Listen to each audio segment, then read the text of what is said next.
Hello everyone.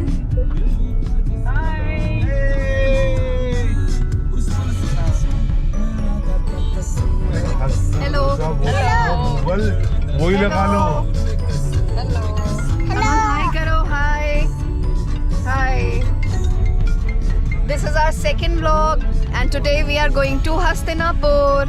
कहाँ जा रहे हैं अरमान? हस्तिनापुर। हाँ यूट्यूब लगाओ और इनके मोबाइल पे लगाओ। हाँ मम्मी जी बताइए हस्तिनापुर के बारे में जो भी आपको पता है। हस्तिनापुर हस्तिनापुर है इनकी राजधानी थी। मेरठ से हाँ। 33 किलोमीटर दूर है। पहले भी ये बताओ। और बस बस हो गया।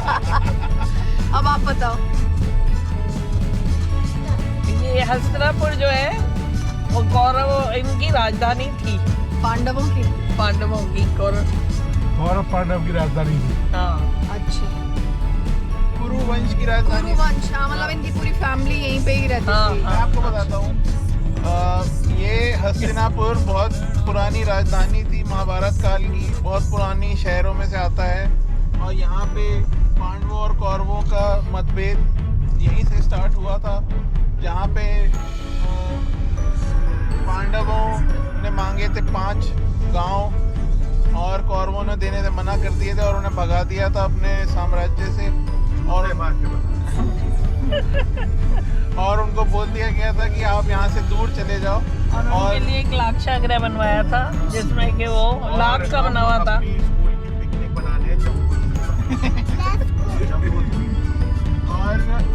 और एक बात बताओ, पता कल कुछ नहीं था वहाँ, आज नहीं। और मैं आपको सबसे विशेष बात बताता हूँ कि क्या इस समय सबसे विशेष है महाभारत में। महाभारत काल की खुदाई, महाभारत काल की खुदाई अब दोबारा स्टार्ट की गई है। गवर्नमेंट वहाँ पे अवशेष निकाल रही है और इस बात की सत्यता को प्रूव कर रही है कि महाभारत काल का समय था, महाभारत सच है और पांडव कौरव कृष्ण ये सब कंकाल निकाल रहे हैं। जो कि भारत सरकार को शक है कि वो शायद अर्जुन का हो सकता है कंकाल। अच्छा, जब निकला तो बंदर निकला।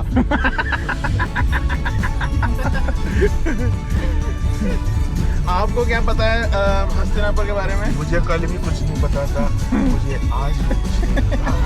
मैं क्यों जा रहा है तू? क्यों जा रहे हैं आप?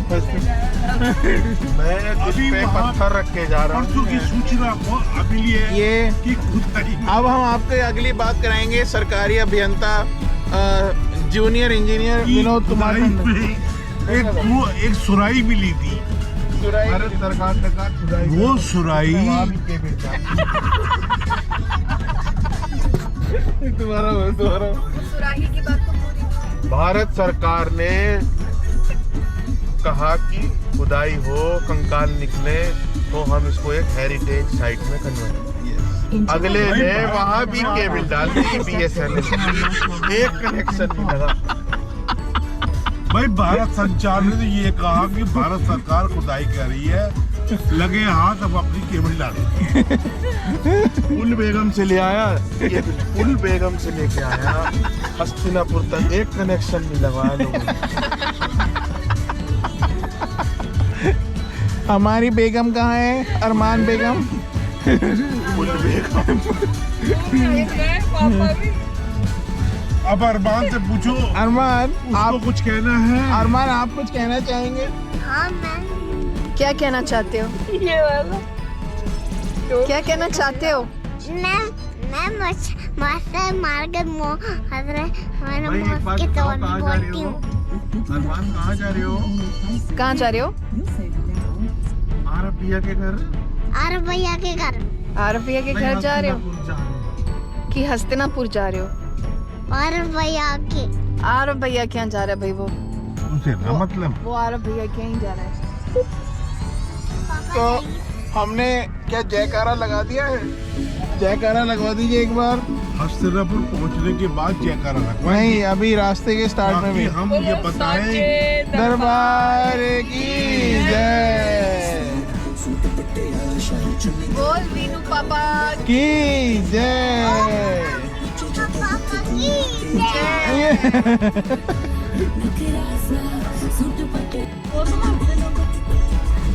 तो दोस्तों सर हम लोग जा रहे हैं हस्तिनापुर, और हस्तिनापुर का रास्ता आप देख सकते हैं। हम मेरठ की रुड़की रोड से स्टार्ट करते हुए अब हम जाएंगे मवाना रोड की तरफ से। आप देख सकते हैं कि अभी तो ये मवाना, क्या हम यहाँ से लेफ्ट लेंगे जी? तो आप जब रुड़की रोड से आ रहे हो मेरठ की तरफ तो आप कैंट मॉल रोड से लेफ्ट ले सकते हैं। मवाना, बताएं क्या हमें मवाना में शुगर मिल है बहुत बड़ी। हाँ शुगर मिल के लिए मवाना जाना जाता है। और एक बात बता दूं, मवाना हम जाएंगे नहीं, हम जाएंगे हस्तिनापुर। लेकिन क्या करें, मवाना क्रॉस करना पड़ेगा।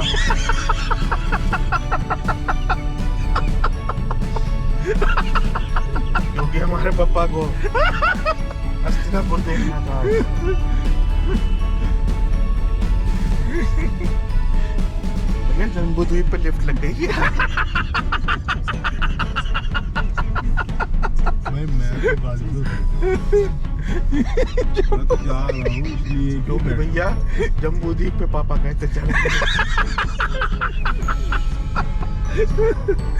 यार रस्से का प्रबंध करो।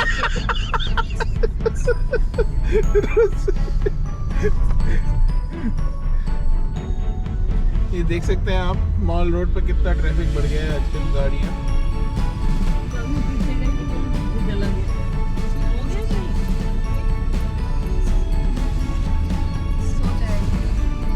और यहाँ पे ये लोग हस्तिनापुर की हिस्ट्री खंगालते हुए लाओ मेरे को एक स्टोरी मिली। हस्तिनापुर जा रहे हैं हम, वहाँ पर वो खेलेंगे जो चौपड़, और जो चौपड़ में हारेगा जीतेगा वो उसका मांगेगा, उसको द्रौपदी मिलेगी। द्रौपदी मिलेगी। वहाँ कह रहे हैं वो तो ये कहते कहते चल बसे भीष्म प्रसाद कि भैया भाई रे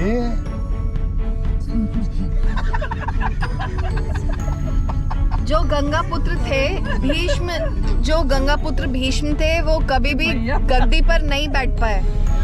गंगापुत्र भीष्म जो थे, जो गंगा जी के पुत्र थे भीष्म, जिनका नाम बाद में भीष्म पितामह पड़ा, वो गद्दी के असली हकदार थे, लेकिन वो कभी भी बैठ नहीं पाए गद्दी पर।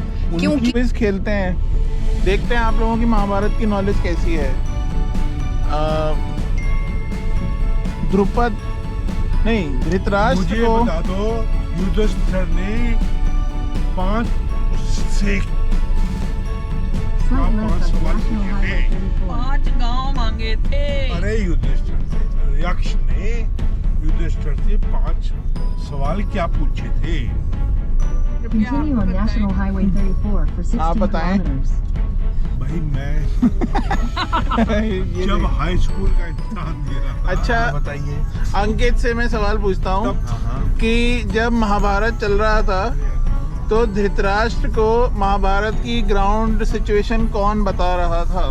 सकोती टांडा से एक लड़का था पिंटू, वो खबर दे रहे थे। सकोती टांडा में बैठा हुआ यहाँ पे खबरें पहचाना पिंटू।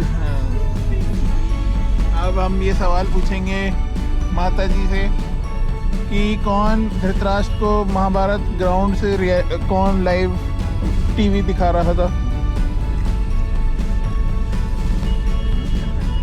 अरे उसका नाम है बड़ा मशहूर। बताओ। संजय। अब मैं एक सवाल पूछना चाहता हूँ, बताओ। आपने पूरे साल महाभारत सीरियल देखा, सुमन जी जवाब देगी कि आपको ये नहीं पता चलता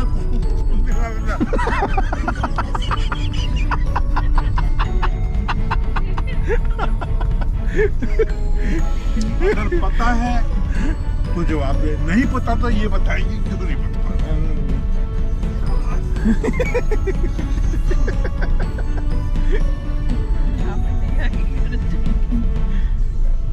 और ये मेरठ की मशहूर डिफेंस कॉलोनी, और ये मवाना रोड है ना अंकित? तो यही है।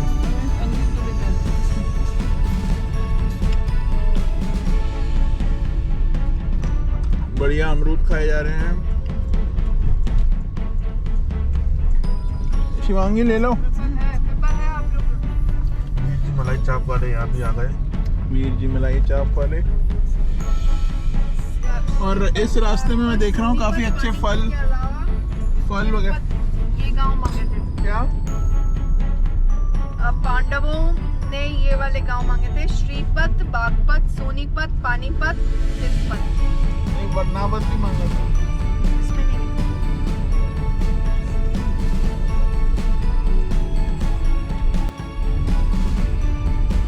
आपको थोड़ी सी हिस्ट्री बताते हैं इसके बारे में। अरे भैया तुम अमरूद खा लो, यही कुरुक्षेत्र की राजधानी थी हस्तिनापुर। उत्तर प्रदेश के मेरठ का क्षेत्र उस काल में हस्तिनापुर कहलाता था। कुरुवंश के राजा हस्ती ने यह शहर बसाया था। यह स्थान चंद्रवंशी राजाओं की राजधानी थी। कहते हैं कि एक जल प्रलय के कारण जब इंद्रप्रस्थ डूब गया तब राजा हस्ती ने यह नई राजधानी बनाई थी। शिवांगी मेरी बात का जवाब देना। बताइए। आप जितनी तेज गति से बोल रही हैं, क्या आप पढ़ के बोल रही हैं? हाँ, मैं पढ़ के बोल रही हूँ। महाभारत का युद्ध कई कारणों से हुआ था, जिसमें सबसे बड़ा कारण भूमि या राज्य बंटवारे को लेकर था। बहुत दिनों की कश्मकश के बाद भी जब कोई हल नहीं निकला तो फिर द्युत क्रीड़ा का आयोजन किया गया। द्युत क्रीड़ा में पांडव इंद्रप्रस्थ सहित सब कुछ हार गए। अपमान सहना पड़ा, द्रौपदी का चीरहरण हुआ और अंततः उनको 12 वर्ष का वनवास मिला। वनवास काल में कई राजाओं से मैत्री कर पांडवों ने अपनी शक्ति को बढ़ाया और कौरवों से युद्ध करने की ठानी। वनवास काल खत्म होने के बाद दुर्योधन के पास यह प्रस्ताव भिजवाया गया कि अगर वे राज्य का बंटवारा चाहते हैं तो बंटवारे में हस्तिनापुर की राजगद्दी पर अपना दावा छोड़ देंगे। युद्ध की आहट जानकर सभी राजाओं ने भी अपना पक्ष तय कर लिया। अंत में दुर्योधन और अर्जुन ने श्री कृष्ण से सहायता मांगी। दोनों जब सहायता मांगने श्री कृष्ण के पास पहुंचे तब वे बिस्तर पर सो रहे थे। उनके पैरों के समक्ष अर्जुन और सिर के समक्ष दुर्योधन बैठ गए थे। जब श्री कृष्ण जागे तो उन्होंने सर्वप्रथम अपने पैरों की तरफ बैठे अर्जुन को देखा, इसलिए उन्होंने अर्जुन को उसका अनुरोध सुनने का अधिकार दिया। श्री कृष्ण ने अर्जुन और दुर्योधन दोनों को ही संबोधित करते हुए कहा कि जैसा कि तुम जानते हो कि मेरे पास नारायणी नामक वीरों की सेना है, लेकिन मेरे लिए तुम दोनों एक समान हो, इसलिए मैं ये प्रतिज्ञा लेता हूँ कि युद्ध में कोई अस्त्र शस्त्र नहीं उठाऊंगा और एक सेना में मैं अकेला निशस्त्र रहूंगा और दूसरी तरफ मेरी नारायणी सेना रहेगी। इसलिए अर्जुन, मैं तुमको चुनाव का पहला मौका देता हूँ कि तुम मुझे या मेरी नारायणी सेना में से किसी एक को चुन लो।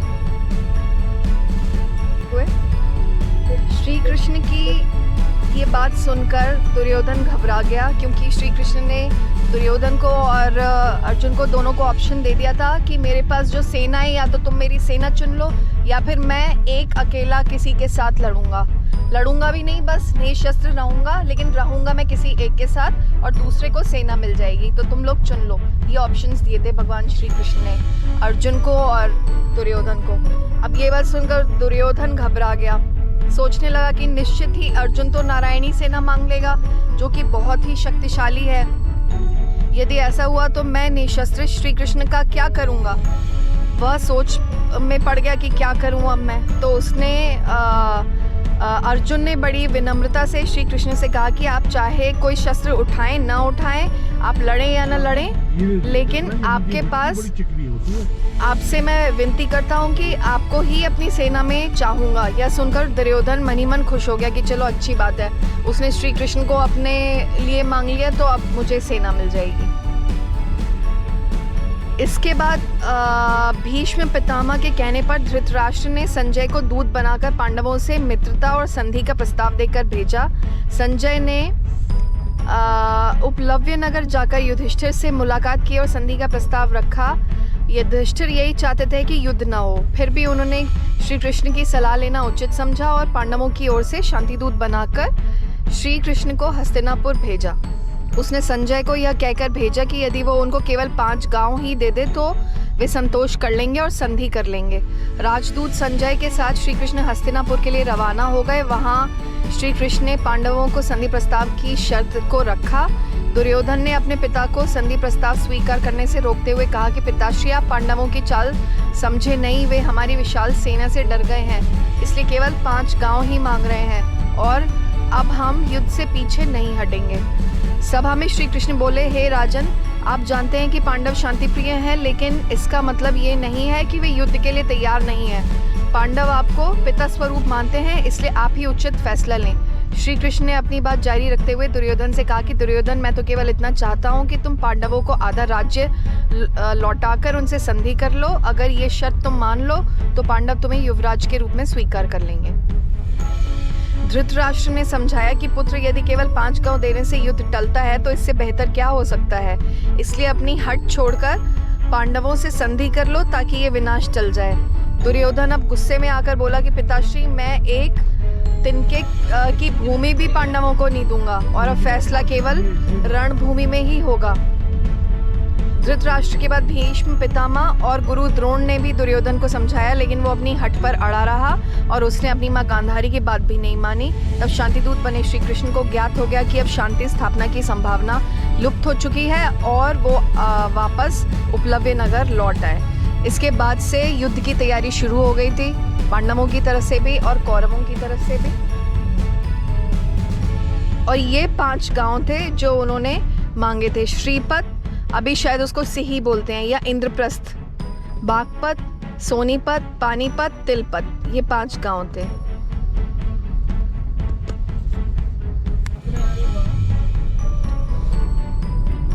गेंदे का बाग है ये देखिए, अरे गेंदे का बाग। यार शोपड़ा तो यही छोटी करता। अच्छा, जैसे वो सिलसिला देखिए। आम के बाद यहाँ वेस्ट यूपी में आम बहुत बढ़िया मिलता है। कौन सा आम मिलता है वेस्ट यूपी में? भाई यहाँ पर देशी मिलते हैं, देशी लोग हैं, शहरी मिलते हैं। दशे और लंगड़ा कहाँ? लंगड़ा बनाना में मिलता है जी, पंजाब व्यास नदी से निकाला जाता है। व्यास नदी यहाँ कलमी आम मिलता है। और इतिहासकार आप कहना चाहेंगे? आपके सीधे हाथ। बस ये कहना चाहूंगी कि अब हम जा रहे हैं हस्तिनापुर, देखते हैं वहाँ पे हमें क्या नया देखने को मिलता है। ठीक, अब आप और अपने वहाँ जो मंदिर है, जो पॉपुलर मंदिर है, तो कोई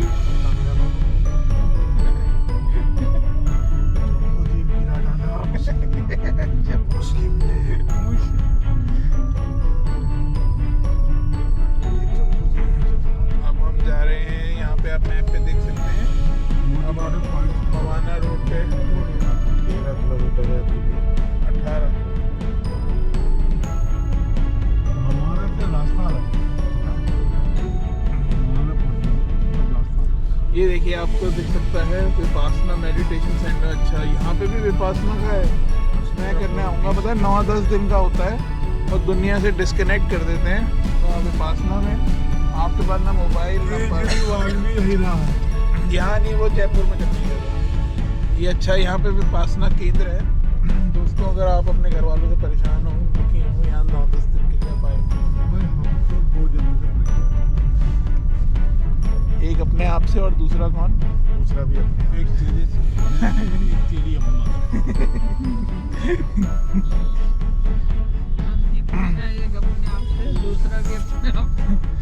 और एक ये पीछे बैठी है विपासना केंद्र की अध्यापिका, और ये विपासना केंद्र की मुख्य प्रबंधक।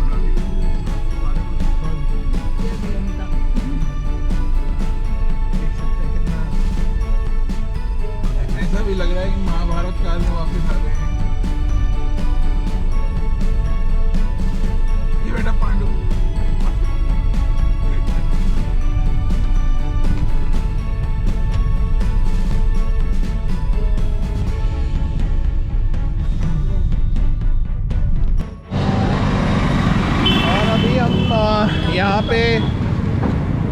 मवाना में कोई फेमस बालूशाही वाले हैं, मुख्तियार सिंह बालूशाही वाले, तो हम उनकी बालूशाही ट्राई करने जा रहे हैं। आपको भी खिलवाते हैं।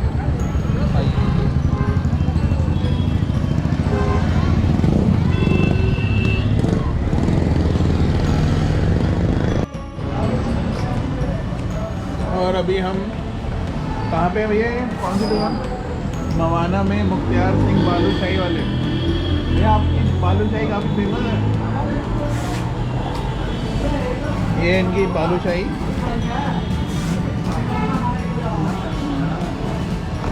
बढ़िया है, बहुत अच्छी बालूशाही है। हाँ। ये ना हमें टेस्ट करवाई, हमने 2 आधा किलो की पैक भी कराई और टेस्ट मुझे काफ़ी अच्छा लगा। ले बेटा।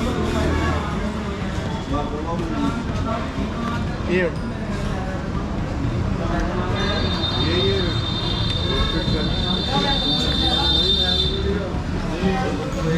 वाकई में बहुत बढ़िया है, एकदम टेस्टी बालूशाही।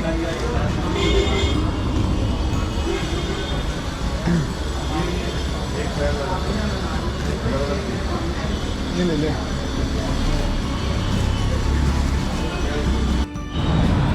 तो आप देख सकते हैं ये है मुख्तियार सिंह बालूशाही वाले, मेन रोड पे।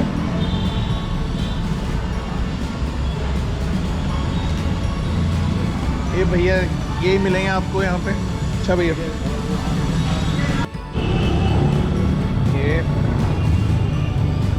भैया जो है बड़े एकदम फ्रेश, आप देखिए कितने बढ़िया फ्रूट्स हैं यहाँ पे।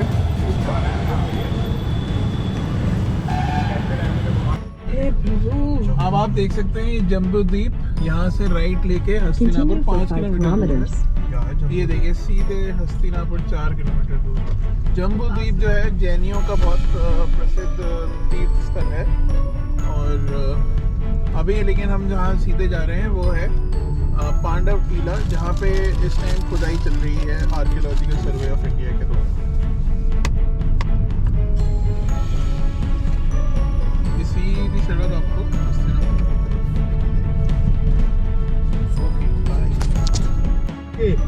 महाभारत कालीन ऐतिहासिक नगरी हस्तिनापुर की पावन भूमि में आपका स्वागत है।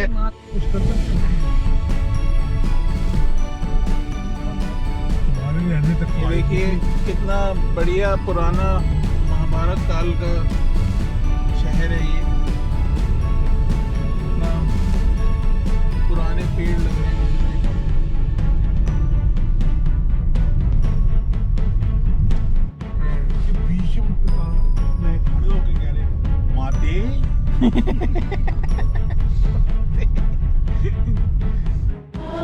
ये श्री दिगंबर जैन प्राचीन बड़ा मंदिर, काफ़ी आ जाओ चलो। मम्मी पीछे मुड़ के देखो।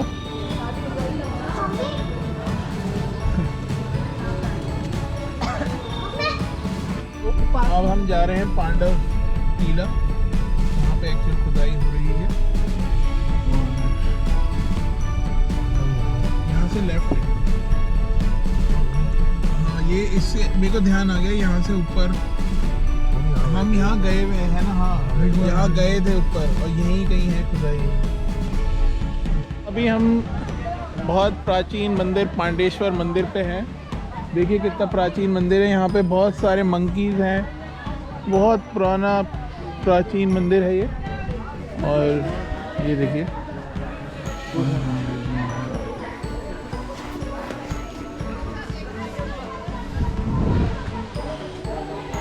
भैया ये पांडव टीला किधर पड़ता है? पांडव टीला बस यही है, यहीं पे आर्कियोलॉजिकल सर्वे वाले यहीं पे खुदाई कर रहे हैं, तो जा सकते हैं वहाँ जा। अच्छा जी, चलना पड़ेगा। नहीं मतलब बस चढ़ के ही होगा ना ये तो। ये बस यहीं से चढ़ाई जो है यहीं से अच्छा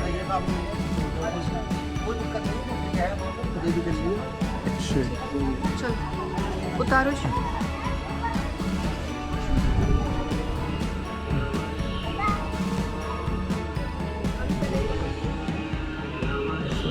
पंडित जी नमस्कार।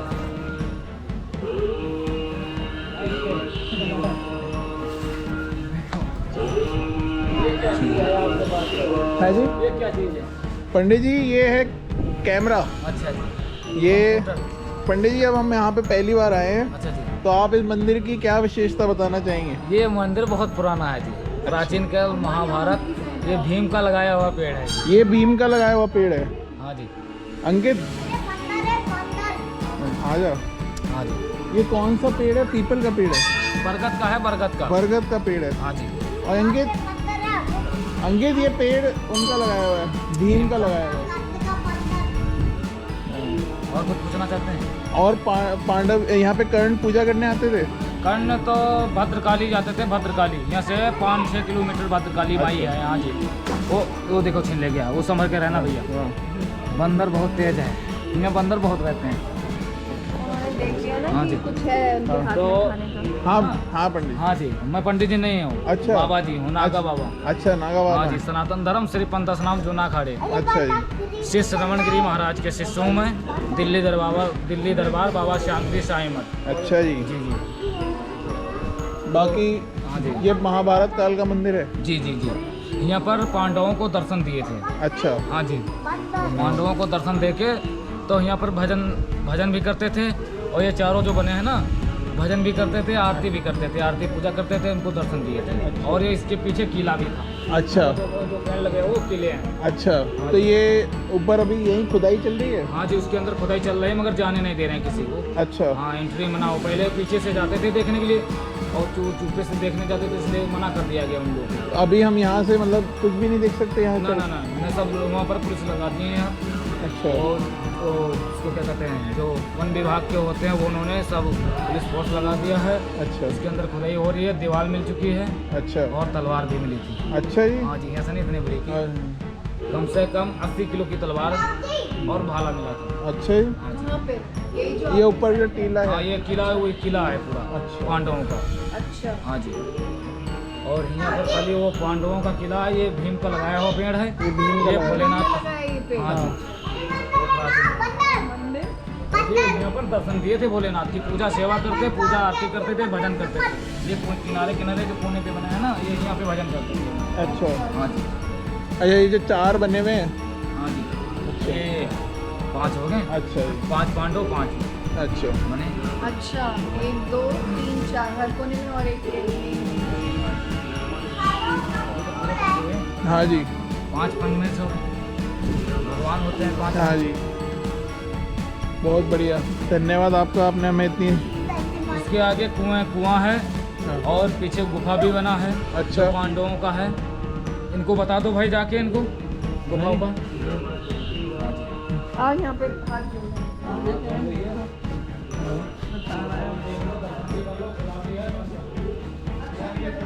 ये है?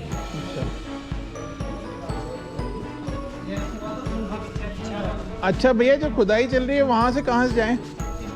अच्छा।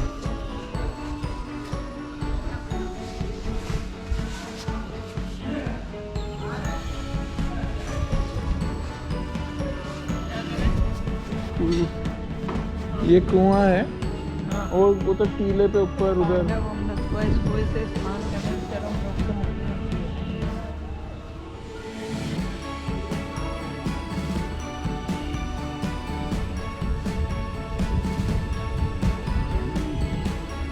महाभारत कालीन प्राचीन गुफा 200 मीटर आगे। आओ। नहीं गए? अच्छा।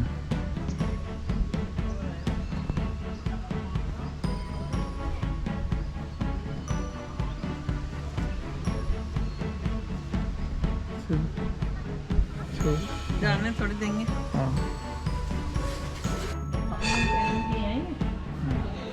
ये देख,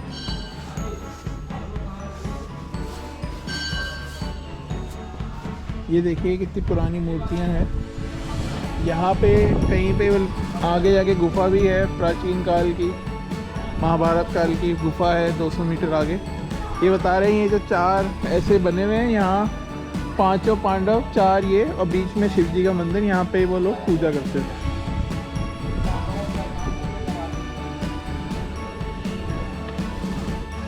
ये देखिए, ये गुफा बताते हैं महाभारत काल के टाइम की गुफा है। ये अंदर जाते बाबा लोग यहीं पे रहते हैं। बाबा लोग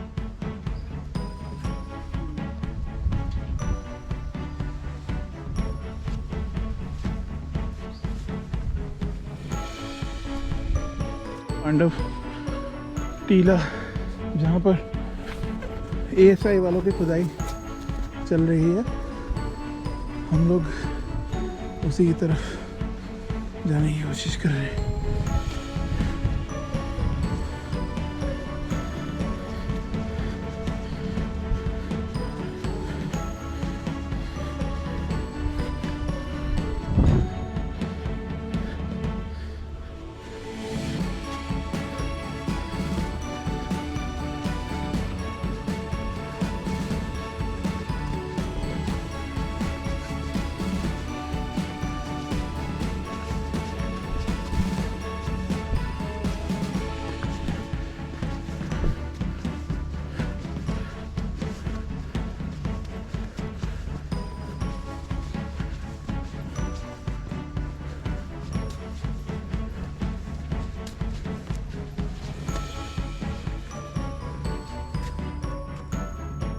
अभी हम हैं जम्बू द्वीप पे और ये देखिए लोटस टेम्पल।